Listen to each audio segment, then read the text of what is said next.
Many queens in Armenian history have shown that they are just as competent, if not more than their kingly counterparts. Perhaps no one else stands as tall among these strong female rulers more than Urartu Artaxiad, the last of her dynasty and the three-time queen of Armenia. Her story is one of repeated rise and fall that ultimately saw her become the national pride of a country that only wanted to rip itself apart.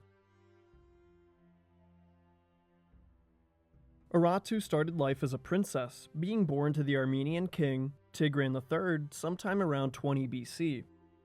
Her mother's name remains a mystery, although we do know that she was the second of Tigran's two wives. Shortly before the birth of Urartu, the king's first wife gave birth to her slightly older half-brother, taking his father's name of Tigran. The two royal children were brought up in ancient Armenia's capital city of Artaxata. Here they would have received a royal education consisting of Hellenistic and Armenian studies that would have primed them for their future roles as monarchs. Over the course of their childhood, Armenia was in a state of complete peace, in contrast to the decades previous where external chaos had plagued the nation. Their father, Tigran III, was a just ruler who was loved by his people. Well, most of them. But that problem would fall to his children as Tigran III died a young man in 8 BC, leaving two adolescents at the head of an Armenia that was ready to erupt. In a normal Artaxiad enthronement, the first to become king was the eldest son of that previous king, but this was no normal succession. For starters, the siblings weren't even adults yet. For conclusions, they were both the last two members of the main Artaxiad dynasty that had ruled Armenia for nearly 200 years. Together, these two things would lead to the marriage of the royal half-siblings. This is, of course, incest and is terribly frowned upon today, but for the ancient world of the Middle East, this was not out of the ordinary. Keeping the royal blood pure was a top priority in antiquity. It's unknown if they were married before their rise to monarchy, but it was likely something that was already planned in the life of Tigran III. Most Armenians were elated that they had not only one, but two Artaxiads ruling over them. Their marriage symbolized the continued peace and prosperity that Armenia had enjoyed during the reign of their father. Tigran IV and Urartu are unique in the way that they were equals.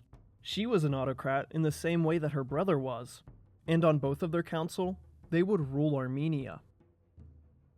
However, at the point of their coronation in 8 BC, the siblings were too young to rule without a regency. This could have fallen to a council of nobles, or perhaps one or both mothers of the dual monarchs. Much like the monarchy, Armenia was split in quite a few ways. Firstly, their country had been split between their two largest neighbors, Rome and Parthia, ever since the final years of Tigran the Great some 50 years ago. The two great powers tussled for the vassalization of the Artaxiads. However, at this point, Augustus had been the overlord of Armenia since Tigran III came to power in 20 BC. This external power jockeying caused a crisis of character for the Armenian people. The nobility was split on who they favored, with pro-Parthian and pro-Roman factions emerging as adversaries. Even still, there was a persistence among the common folk to secure the independence of Armenia. This would have been nearly impossible at this time, but the rising Armenian nationalist group was perhaps too proud to think otherwise. While the enthronement of Urartu and Tigran was well received in Armenia, the same cannot be said in Rome. For Augustus, his Armenian subjects had chosen their rulers without his permission. This wouldn't have been a problem, but the half-siblings were not Augustus's picks for the throne. Although they were the last remaining members of the main Artaxiad branch, they were not the only contenders. Sitting in Rome, patiently waiting for his turn, was a man named Artavasdes. Not much is known about Artavasdes. We don't even know who his parents were, but we do know that he was a member of the Armenian royal family, likely a cousin of the sibling monarchs. My theory of Artavasdes' origins plants him as a descendant of Tigran the Great's younger brother, Guras, although any evidence corroborating this does not exist. Another, perhaps more believable theory is that his mother was an Artaxiad princess who was given to Augustus that he promptly married to one of his allies. Enthroning Artavasdes would be a surefire bet. As far as we can tell, he was likely raised in Rome and around the emperor himself, making him a valuable ally if he was to become the Armenian king. Artavasdes as king would also split the Artaxiad family, and split Armenia further than it already was. This would benefit Rome, as keeping the Artaxiads weak would leave them to become ever more powerless and ensure continued cooperation with the Roman Empire. Removing two monarchs and handpicking one would have also been a power play by Augustus, showing who was really in charge. While Augustus preferred Artavasdes as king, the matter was put aside for the time, as Aratu and Tigranes IV proved to be nothing less than loyal. They sent gifts to the Eternal City and its emperor, showing that they were more than willing to continue the status quo. For 3 years, the siblings continued ruling Armenia as a peaceful Roman vassal. In 5 BC, Augustus finally got around to the Armenian question. As Armenia grew stronger under their continued peace, it soon became a threat at the frontier of the Roman Empire. Worried that Armenia may split from Rome and side with Parthia once more, Augustus took the initiative and sent his Artaxiad puppet, Artavasdes, to the court of Artaxata. It's unknown if Augustus sent Artavasdes with an army or simply diplomats, but the result would be all the same.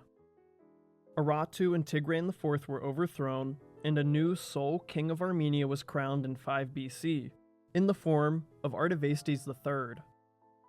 And just as all deposed Artaxiads do, they turned to the enemy of their enemy for aid. This time, it was the Parthian Empire. King Artavasdes III proved to be an unpopular pick among the Armenians. Where the Roman, Parthian, and Armenian factions were satisfied with the sibling monarchs, only the pro-Roman party were pleased with Augustus's pick. A note should be made here on the coinage of Artavasdes III. The new king's coins echoed Roman influence. Artavasdes is depicted less like an Armenian king and more like a Roman emperor. Of course, he still sported the double eagle crown, but his facial features looked more Latin than Artaxiad. This may have been the truth of his face, but these coins represented the attempted Romanization of Armenia. While Artavasdes III minted his coins, the usurped monarchs found themselves in the court of Phraates IV, Emperor of Parthia. At this point in 5 BC, Phraates had ruled Parthia for the last 32 years as both Mark Antony and Augustus's most powerful rival. The Parthian emperor even assisted Aratu and Tigranes' uncle, Artaxerxes II, to reclaim his throne. In his early years, Phraates would jump on any opportunity to oppose Roman influence, but as the empire became ever more consolidated and powerful under Augustus, Phraates became more reluctant to avoid a total war with Rome. Instead of directly supporting the deposed monarchs with an army, Phraates took a more subtle approach. The Parthian emperor monetarily supported Aratu and Tigranes, who would use this money to bribe more members of the pro-Parthian faction onto their side. After 3 years of exile in Parthia, the dual monarchs, now of age to rule Armenia without the need of a regent, were ready to make their return. In 2 BC, likely at the head of an army, Tigranes and Aratu overthrew their cousin and reclaimed their throne. Artavasdes III had failed to win over the Armenians, as his 3-year reign was mostly spent in the palace. The deposed king would therefore be exiled, where he likely returned to a displeased Augustus in Rome. Following this, Artavasdes' fate is unknown, as he disappeared from the historical record. With their throne reclaimed, Phraates IV, not wanting to start another war with Rome, withdrew all Parthian support for Armenia. This was one of his final actions, as he would die soon after the siblings reclaimed their seat of power. Aratu and Tigranes IV had just forcefully overthrown a Roman ally. They were now in threat of triggering a war with the hegemon of the Mediterranean. Instead of declaring independence as one might expect, the siblings wrote to Augustus, sending gifts and pledging their continued support as a vassal of the Roman Empire. Reluctantly, Augustus agreed to support the otherwise loyal monarchs. With Urartu and Tigran reclaiming their thrones at the head of an army, the 18-year streak of peace in Armenia was finally shattered. This would prove to be the breaking point for the growing factionalism that had consumed Armenia over that time. The pro-Parthian party that helped Urartu and Tigran reclaim their throne were disgruntled with their continued support for Rome. In the east, they gathered an army, intent on opposing Augustus and the Artaxiad siblings. Tigran IV, now an adult, assembled his own army and rode to confront his old allies. The young king of Armenia, who had grown up in utter peace, was inexperienced in the art of war, while the pro-Parthian faction of nobles had been trading blows with Rome for decades. In 1 AD, the armies would clash in a battle that would decide the fate of Armenia. There are no records about this engagement or where it even took place, but the result would see the 20-year-old Tigran IV defeated and dead. With half of the twin monarchy gone, Tigran left an even younger Urartu, widowed and alone, all while she still carried their unborn child. As the army that had killed the king approached Artaxata, Urartu gave no resistance and willingly abdicated her throne. Hereafter, the pregnant queen likely made her way to Rome, possibly reuniting with her cousin, Artaxerxes III, who probably found amusement in seeing the queen who had exiled him be exiled herself. Sometime during or after the long journey to Rome, Urartu gave birth to a daughter. Unfortunately, her name has been lost, but this baby was the last to ever be born as a true Artaxiad. Although we don't know her name, we do know who this child eventually married. She would wed the king of Iberia, Pharasmenes, a land neighboring Armenia that the Artaxiad had once ruled over themselves. The couple would go on to have 3 sons, with the eldest of these 3 children, Radamistus, proving to be a psychotic ruler who would invade and subject Armenia to his cruel reign. I made a video about him linked here, if you'd like to check that out. Now, back to the story at hand. With Queen Urartu exiled and King Tigran IV dead, the pro-Parthian faction emerged at the head of a kingless Armenia. The new council of ruling nobles wrote to Parthia, seeking their overlordship as planned. However, with the Roman Empire on the rise, Parthia's days of defeating legions was numbered. The Armenians found no support from the Parthians that they had just fought a war over. Augustus was still very much so in charge. He just needed to find a ruler that all Armenians would be happy to call their king. To compromise with the pro-Parthian faction, Augustus appointed the neighboring ruler of Atropatene, Ariobarzanes II, as the king of Armenia. Ariobarzanes was likely a distant relative of the Artaxiads, but most importantly, he was also related to the Arsacid dynasty of kings that ruled over the Parthian Empire. Having someone who could claim descent from Armenia and Parthia would surely quell the situation. What Augustus had failed to calculate was the long memory of the Armenians. Since the reign of Tigran the Great, Armenia and Atropatene were sworn enemies.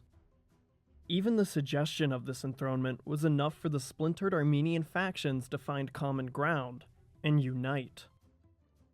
Together, they weren't just fighting for Rome or Parthia, but for the independence of Armenia itself, finding a strong leader in the form of an inspiring general named Abaddon.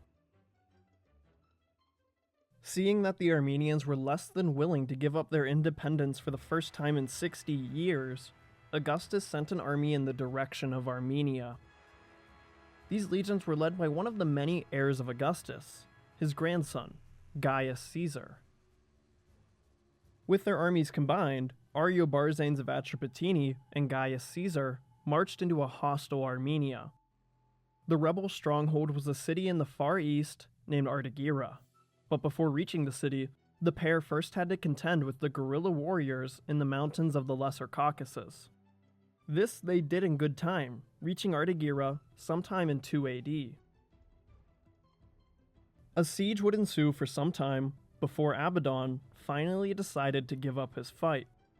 Running low on provisions, he invited Gaius Caesar into his stronghold to discuss peace.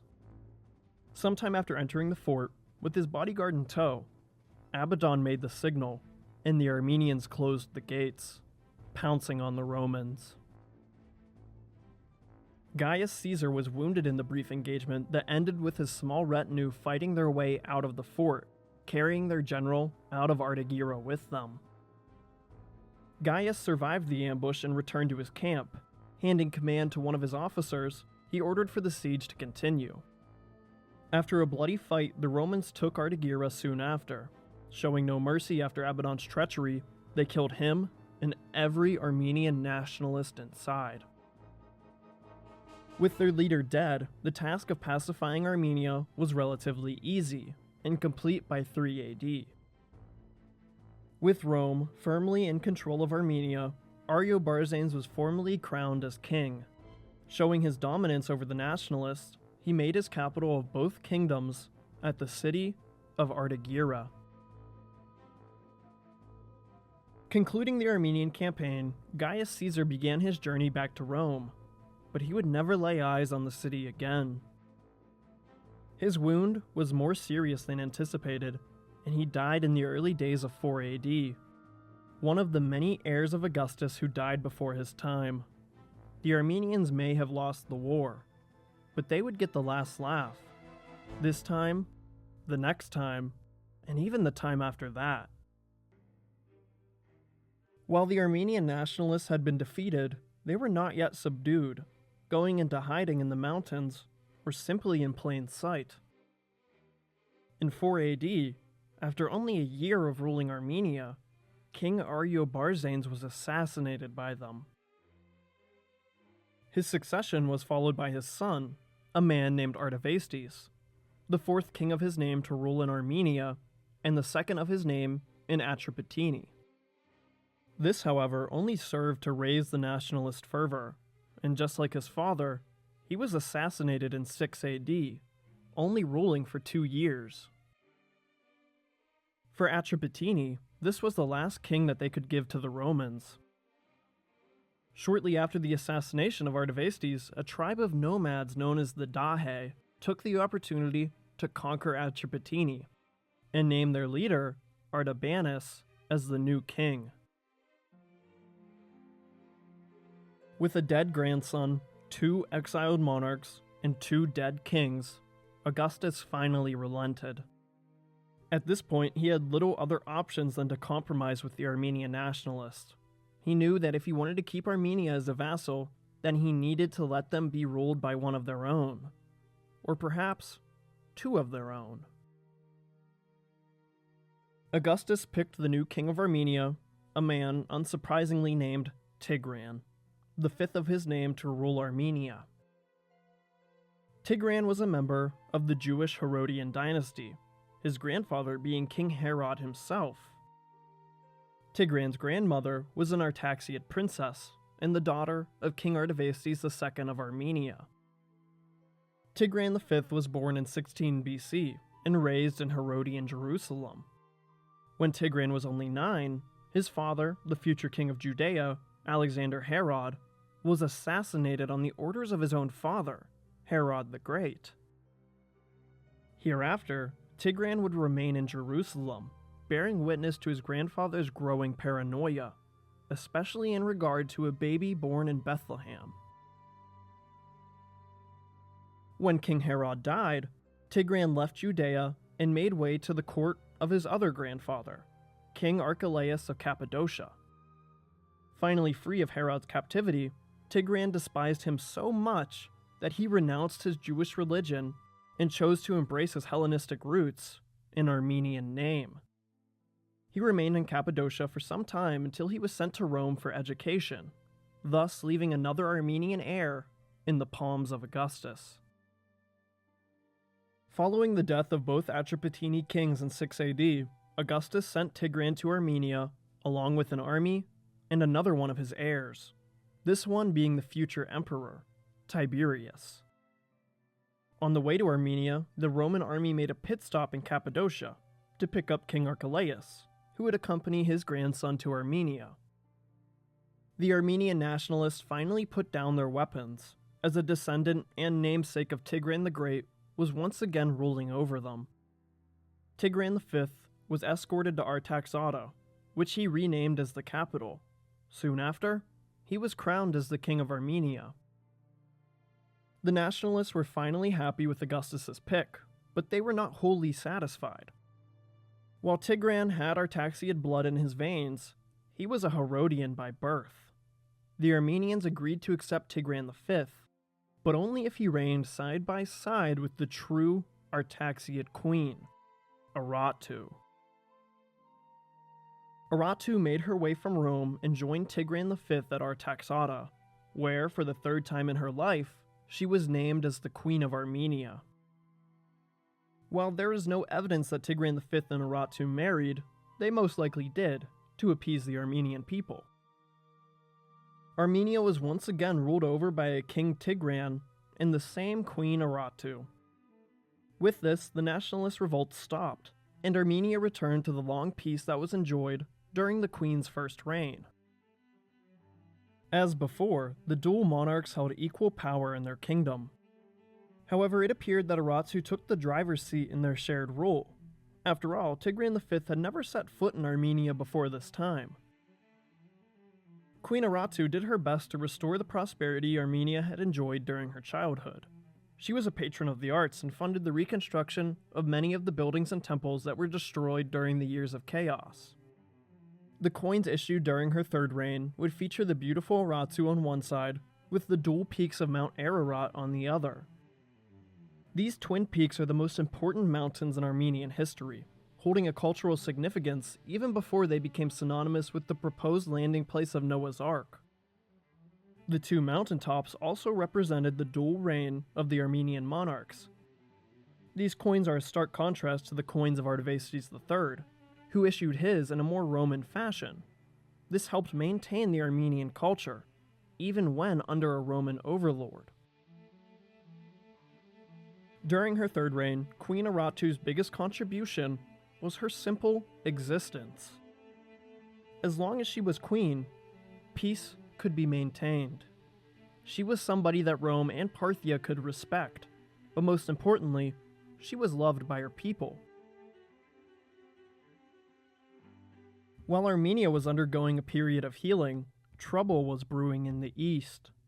In 12 AD, the king of Atropatene, Artabanus, invaded Parthia and became their new emperor. The deposed Parthian king, Vonones, had little option left of where to continue his resistance. He wisely chose a land where Atropatene was public enemy number one. This was, of course, Armenia. In 12 AD, Vonones entered Armenia and overthrew Tigran and Aratu, sending the queen into her third and final exile from her homeland. After 6 years of rule, the age of Tigran V and Queen Aratu was over. Tigran likely returned to his grandfather's court in Cappadocia, where he lived for many years until he fell victim to the paranoia of the man who had brought him to Armenia in the first place, the now emperor, Tiberius. As for Aratu, her life after 12 AD is a mystery. But I'd like to think she joined her daughter in the kingdom of Iberia, where she instilled within her eldest grandson, Radamistus, an undying urge to retake Armenia for their family, at all cost. Queen Aratu's 3 separate reigns represented the bleak future ahead of Armenia. As Romans and Parthians fought over her homeland, they would continue doing so for the next 50 years, as Armenia became a battleground between the two burgeoning empires. The last Artaxiad to rule Armenia would also happen to be the only queen to ever rule Armenia as a true monarch. This, in itself, should be celebrated. The 200-year reign of the Artaxiad dynasty was a golden age that gave rise to some of classical Armenia's greatest rulers. From its founder, Artaxias, who quite literally set ancient Armenia's boundaries in stone pillars, to his grandson Tigran the Great, who pushed far past those pillars and led Armenia into empire, where its territorial zenith would never come close to being matched. While Tigran saw the rise of his empire, he also bore witness to its fall at the hands of Rome, the same Rome who would kill his loyal son, Artavasdes, and plunge Armenia into chaos. When the dust settled, there was but one Artaxide left, the standalone queen in Armenian history, Aratu. And just as she stood alone, so too does the history of the Armenians, all the way to the present day. I want to give a huge thank you to my first two patrons, Derek Clark and Savak Leo Nazarian, who both joined my Patreon on November 27th. If you'd like to support this stoic historian, then please feel free to do so on Patreon for as little as $1 a month, or become a YouTube channel member like Donald Vincent or Derek Clark once again. Thank you again for your generosity.